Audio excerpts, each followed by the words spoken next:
Estamos apresentando Programa Despertos, um programa para quem quer ver o invisível, ouvir o inaudível e acessar o impossível, com Cris de Pascoal e Mauro Dom Pedro. Olá pessoal, bem-vindos à Rádio Excel, a rádio da consciência livre. Nós estamos aqui no programa Despertos. Eu sou Cris de Pascoal. Eu sou Mauro Dom Pedro. Boa noite, pessoal.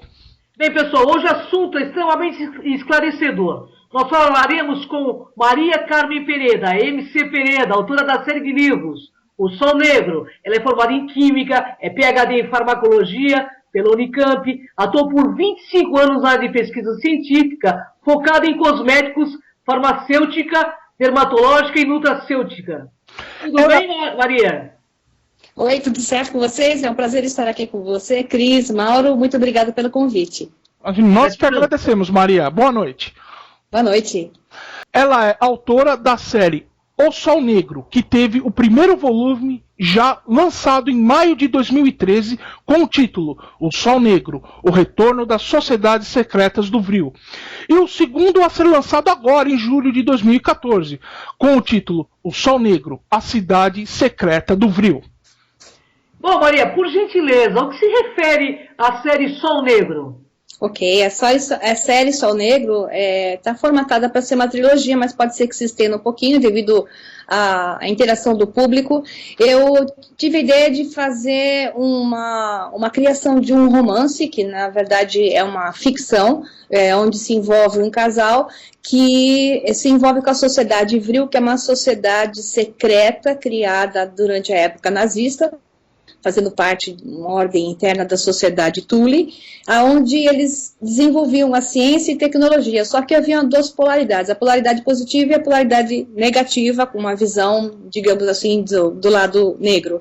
Essa polaridade negativa ressurge no Brasil, no tempo presente, dentro de uma indústria e colide com a personagem principal, chamada Maia, e através desse seu novo amor, que é o David Bacon, que é um homem extremamente misterioso, que a envolve nas aventuras de descobrir objetos mágicos que a sociedade Vril persegue no Brasil para a dominação da energia Vril, que é uma energia poderosa que pode, digamos, libertar o mundo da energia dos combustíveis fósseis e, ao mesmo tempo, gerar um grande poder em suas mãos. Então, é uma mistura de mistério, suspense, ação, romance, com muita história oficial e não oficial do mundo, porque você tem a versão que, digamos assim, discute a história oficial, tem ciência, suspense, um pouco de misticismo, esoterismo, tem um pouco de cada coisa e ela é muito veloz, é uma velocidade enorme de dados, muitos dados e muita velocidade em ação. Bastante divertida, está tendo uma aceitação fantástica pelo público,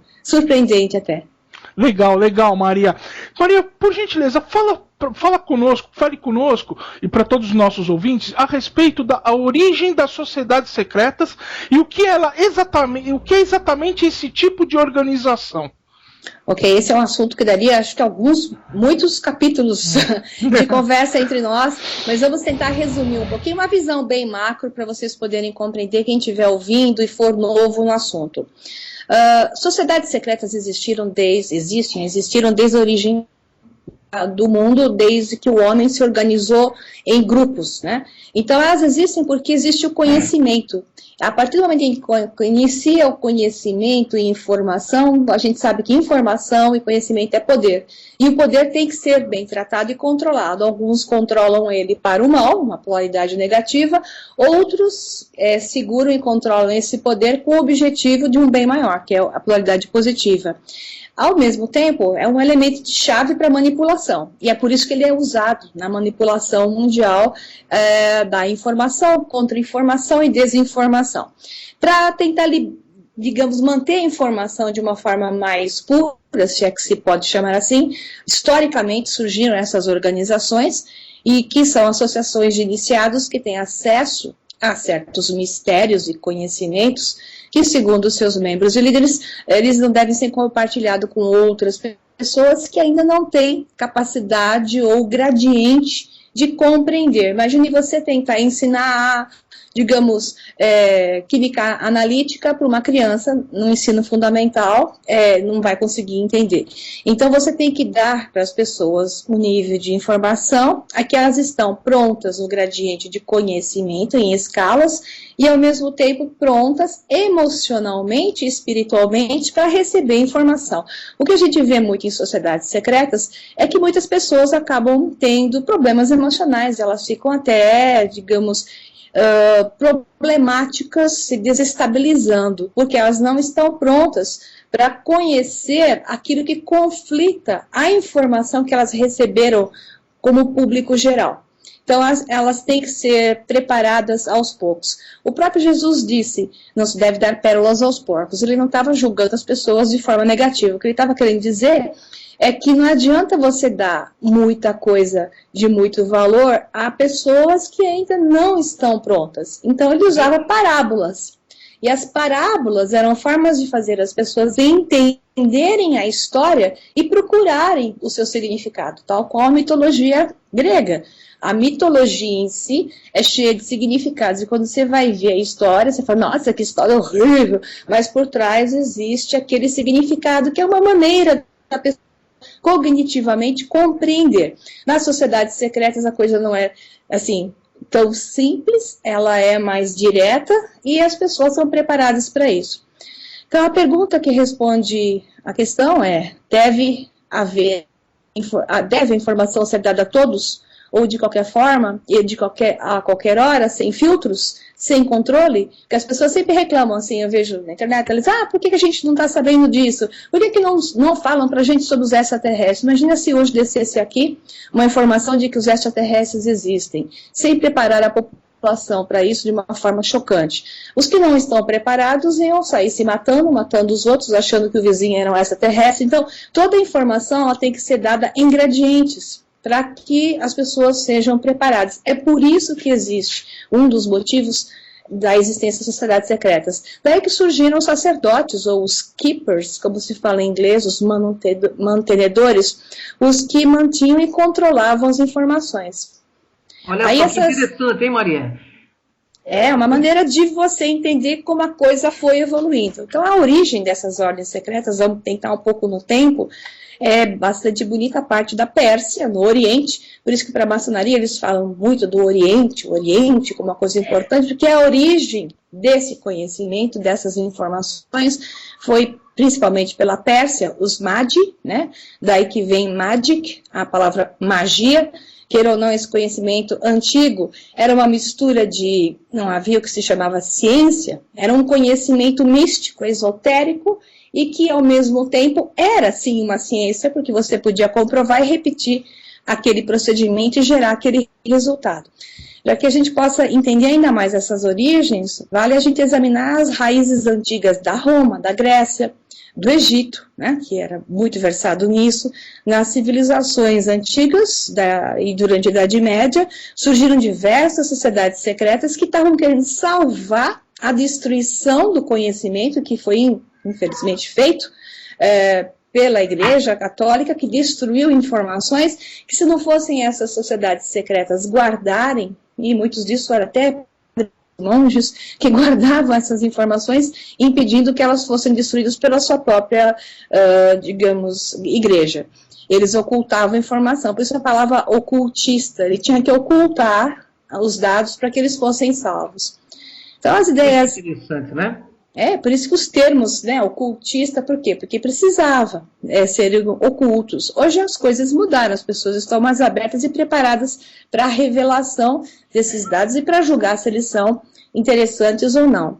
Então, essas sociedades secretas, elas tinham diversas variantes místicas, até Platão fazia parte, criou uma delas em Samos, que era uma sociedade secreta onde ele instruía os seus discípulos e era muito famosa. Eles tinham origem nas crenças religiosas antigas, conhecidas pela humanidade, que se confunde até hoje em dia com muitas partes de mitologia, que na verdade nessa mitologia está inserida muita informação.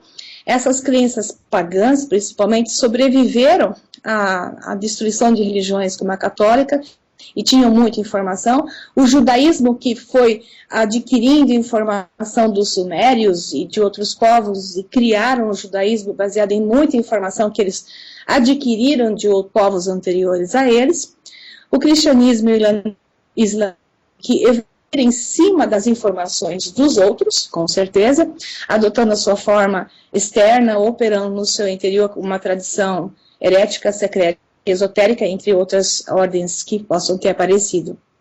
Então, com a perseguição... Diga. Uma pergunta que eu tenho que te fazer aqui, sim, né? Sim. E não te cortando, porque assim, esse tema de sociedade secreta vai muito longe. A gente vai conversar muito esse ano todo sobre isso. Dá para falar sem parar, Não dá, mas é importante que nosso tema assim hoje nós vamos falar um pouco mais do seu livro da Sociedade Vril, mas eu quero fazer uma pergunta. Sim. Sociedades secretas ou discretas? Qual é a diferença disso tudo? Esse conceito discreto é moderno, né? Porque a maçonaria, a Ordem Rosa Cruz, exemplo, que eu vou falar delas já, elas não são mais sociedades secretas, né? Elas não precisam mais se manter dessa forma, porque elas querem até, digamos assim, a evolução de sociedades secretas que, queiram ou não, buscam o seu discípulo ou o seu seguidor e não tem nada a dever, ou não temem o que dever, e tem uma ideia positiva dentro delas, independentemente de se é 100% assim ou não, porque isso é um ponto a ser discutido também separadamente, elas estão abrindo hoje, porque elas não estão mais sendo perseguidas. Então, por não serem perseguidas e não ter nada que esconder, porque não tem nada tão escuso assim dentro delas, elas revelam os níveis de patamares mais básicos. Esses patamares mais básicos são as informações que eles publicam em livros para o público em geral, são as cerimônias que eles permitem serem filmados, que antigamente não existia, se mostrando para o público, o que forma até, digamos assim, um bom marketing, chamando para eles, porque as pessoas ficam interessadas, perdem aquele lado medo de achar que a coisa era tão negativa e começa a olhar por um outro lado, começa a se inteirar a respeito e sentir-se atraído. Então, as sociedades discretas são essas que se abrem a passar parcialmente a base da sua informação e mostrar-se em visualização para o público em geral. E as secretas continuam sendo aquelas que só conhecemos por nome e não entendemos exatamente, ou as informações são controversas sobre o que eles fazem. Ok, Maria, perfeito. Maria, pegando o gancho da pergunta da Cris, eu queria fazer o seguinte questionamento. Como é tratado o segredo dentro dessas ordens? E como estão organizadas para preservar e distribuir esses segredos entre seus membros?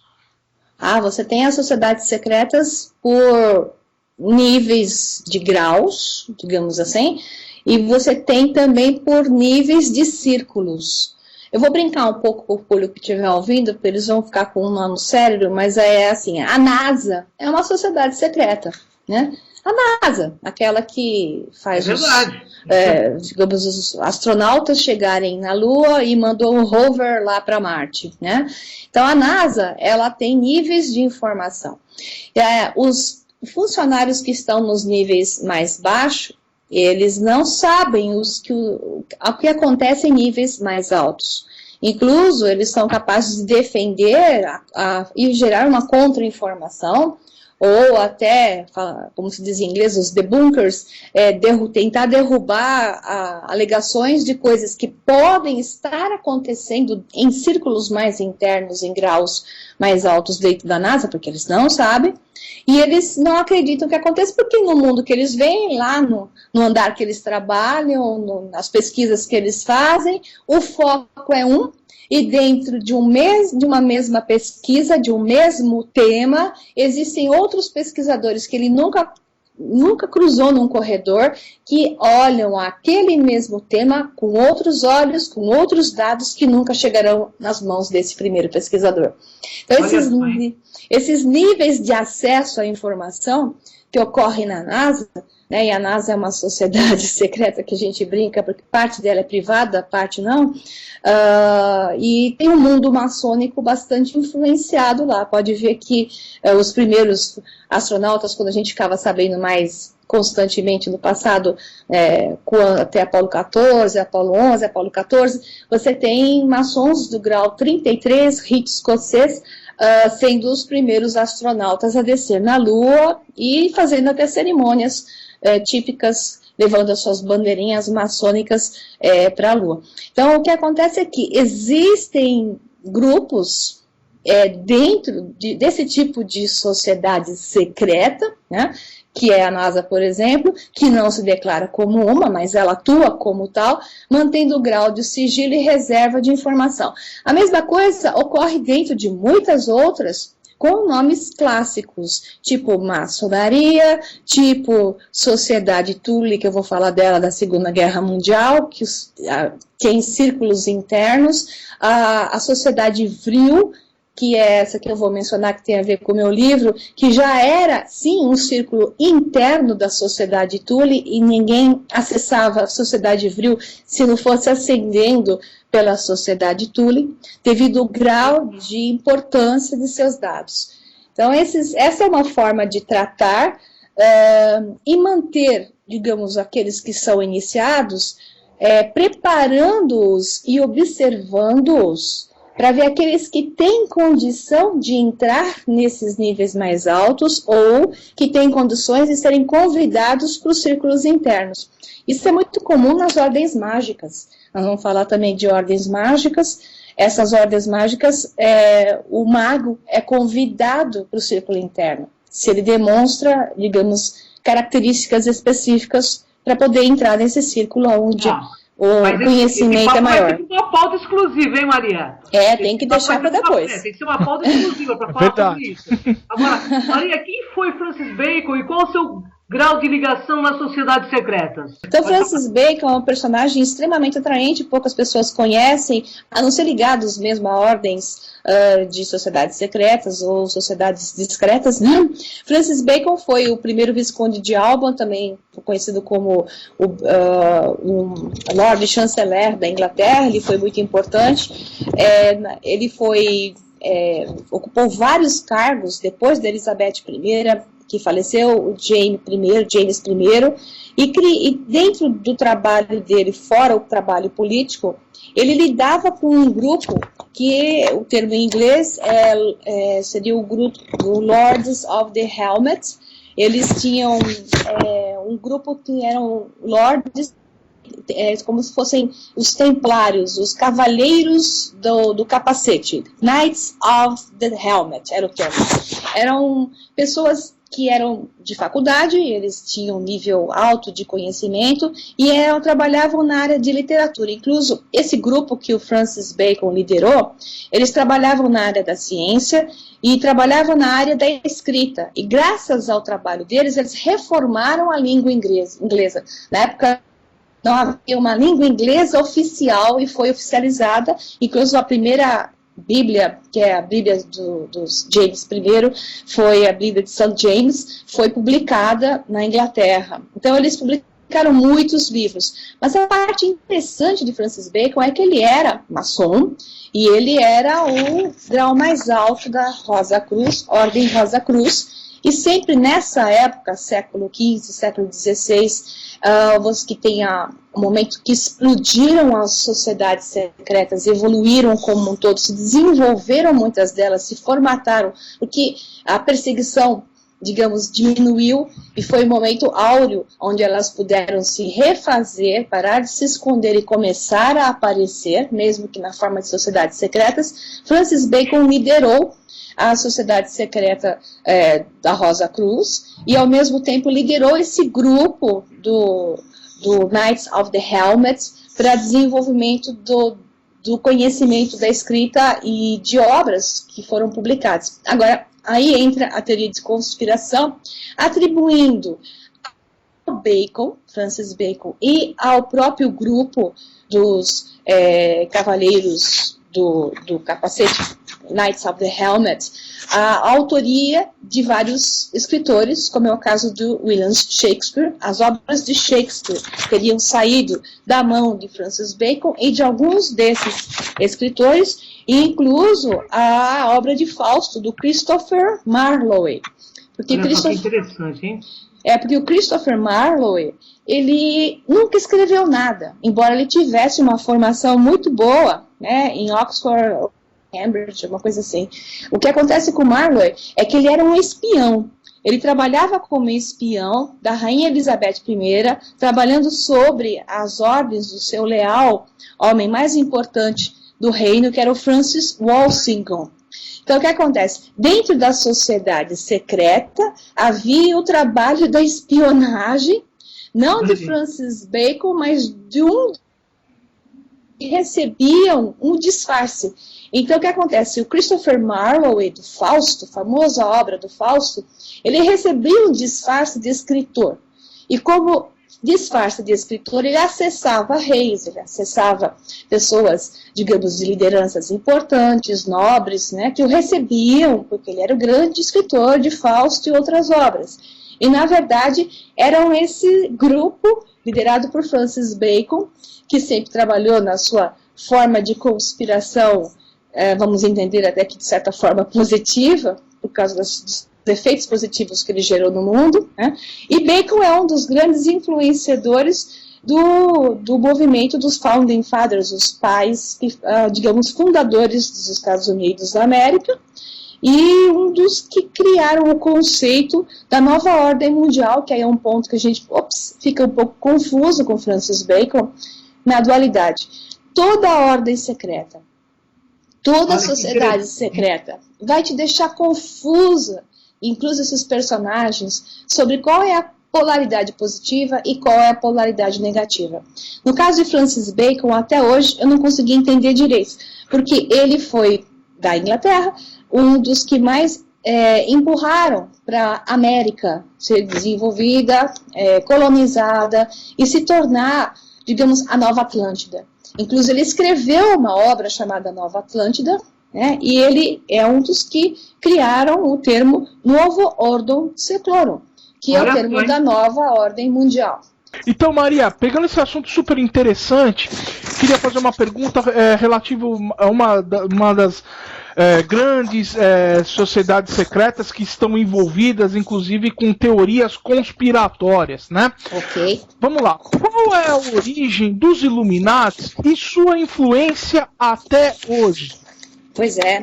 Os Illuminati é uma questão difícil de se abordar, não é simples, porque você tem aí, mais do que nunca, a informação, a contra-informação e a desinformação. Parece que o triângulo está sempre presente nessa história bastante. Quando o pessoal fala assim, esses Illuminatis, eu fico entendendo que é um jargão popular. Né? É um jargão, porque eles não são esse poder todo que se atribui.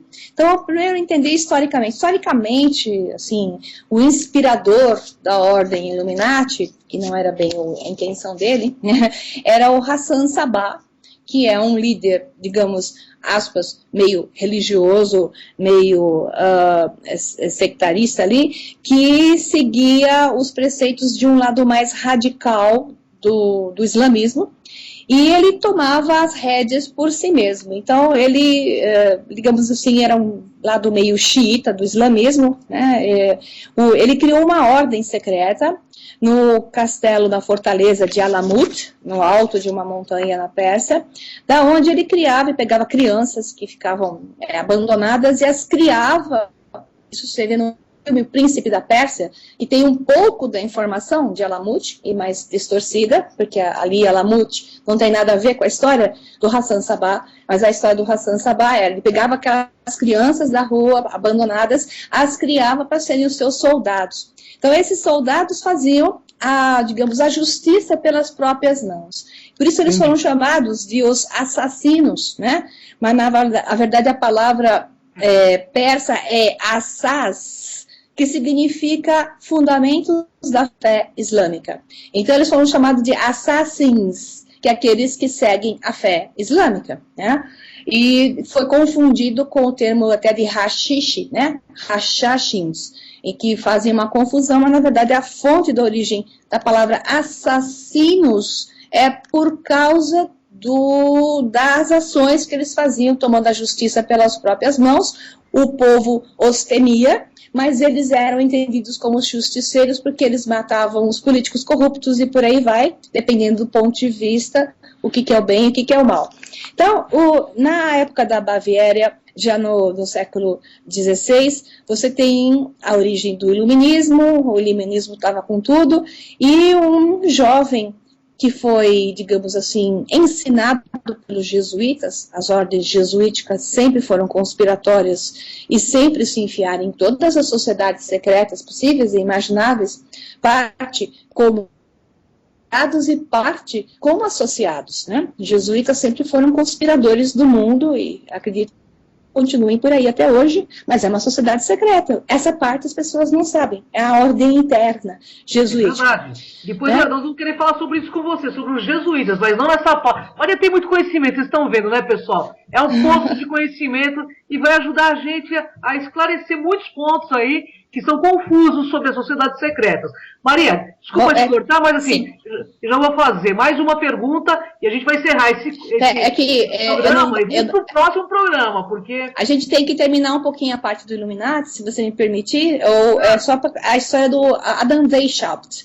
O Adam Weishaupt, na Baviera, ele criou um grupo realmente chamado Ordem Illuminati, que é Ordo Illuminatorium, né?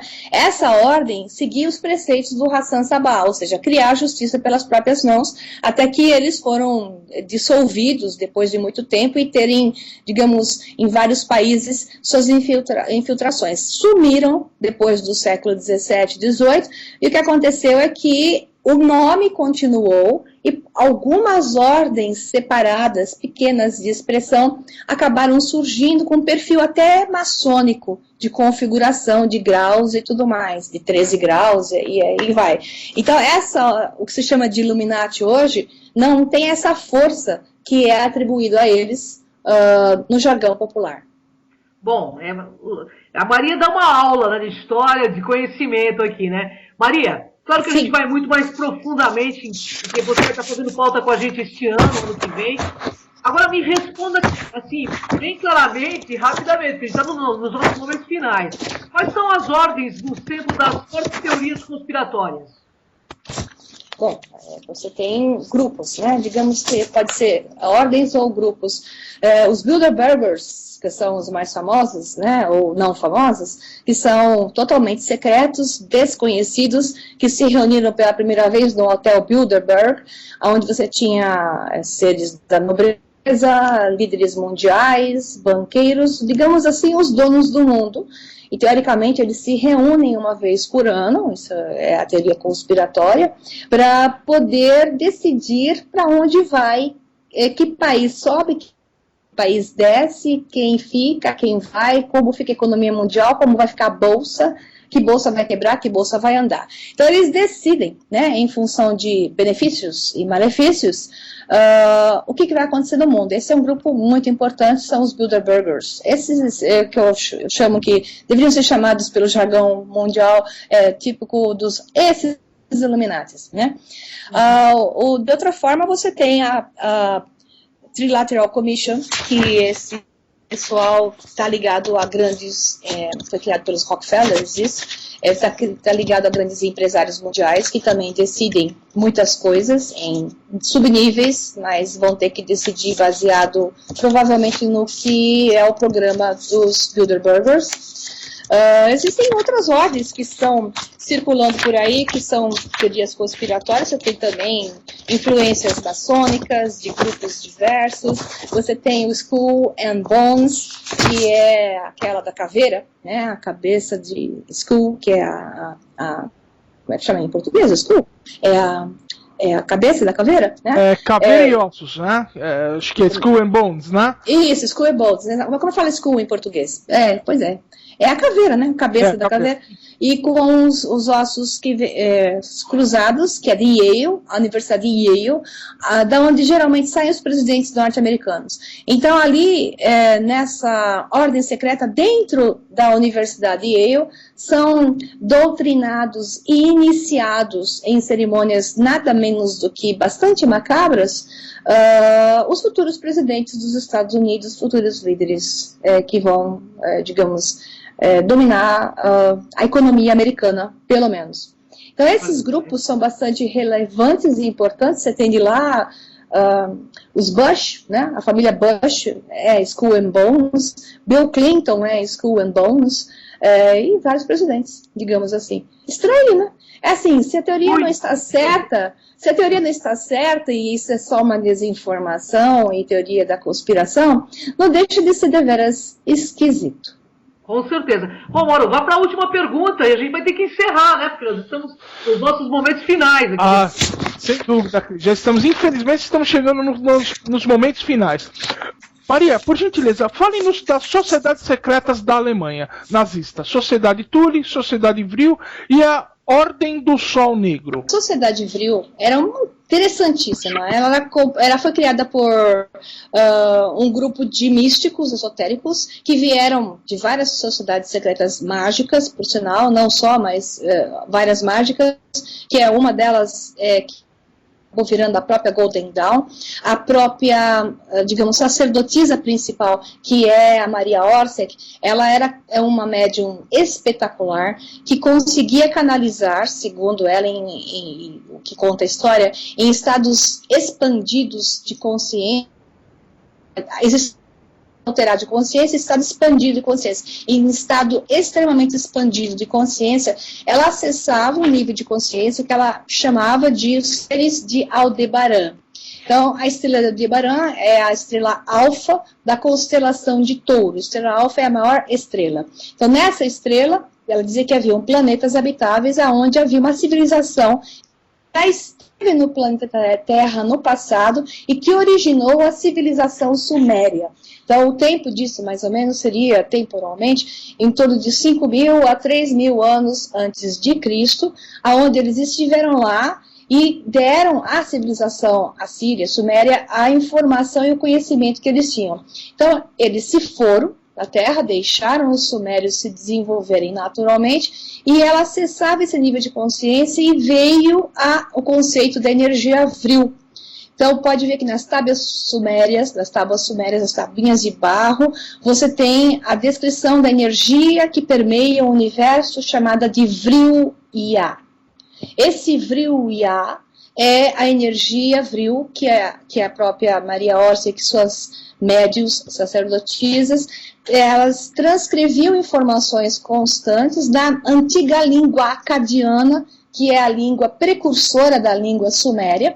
Veja bem, essas moças, a própria Maria Orsic, que era uma bailarina de balé, ela não sabe alemã, ela era iugoslava, né? Ela não saberia nunca escrever em sumério. Ela escrevia, então, a linguagem acadiana, era entregue os manuscritos que ela escrevia naquele estado que ela não sabia que ela estava escrevendo, a especialistas linguísticos que traduziam e entregavam isso a professores doutores de física, de engenharia, da Alemanha nazista. Por isso que a Alemanha nazista cresceu em conhecimento em tecnologia devido às transcrições dos trabalhos canalizados dessa civilização por essas médiums que passavam informações que tinham 100 anos de evolução frente à época, digamos, do período nazista, frente aos outros países. Por isso que a Alemanha nazista se desenvolveu.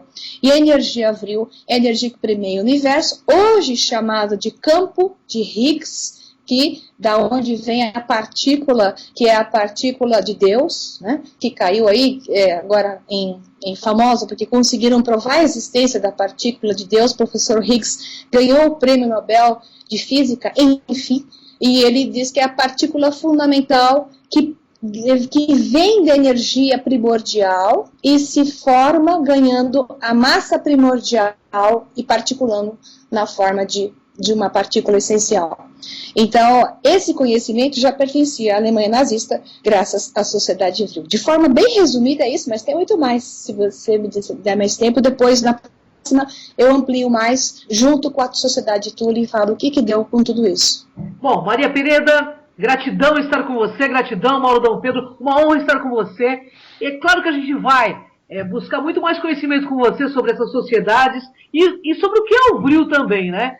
Eu espero que nos próximos programas você esteja conosco, porque nossos internautas vão estar assim plugados nesse assunto, né, Mauro? É isso mesmo, Maria Pereira, um grande abraço. Aqui isso foi uma verdadeira aula. Tá Muito obrigada. Queremos você de volta pra gente voltar a retornar ao assunto e destrinchar os outros, né? Vamos nessa. Tá joia, então. É isso aí. Porque aqui no Despertos, Mauro, espiritualidade é cultura. E cultura, pessoal, espiritualiza. É isso aí. É verdade. Então, pessoal, até o próximo Despertos. Um abraço. Abraço, Obrigado, até Maria, mais. gratidão. Tchau, tchau. Tchau. Acabamos de apresentar Programa Desperto.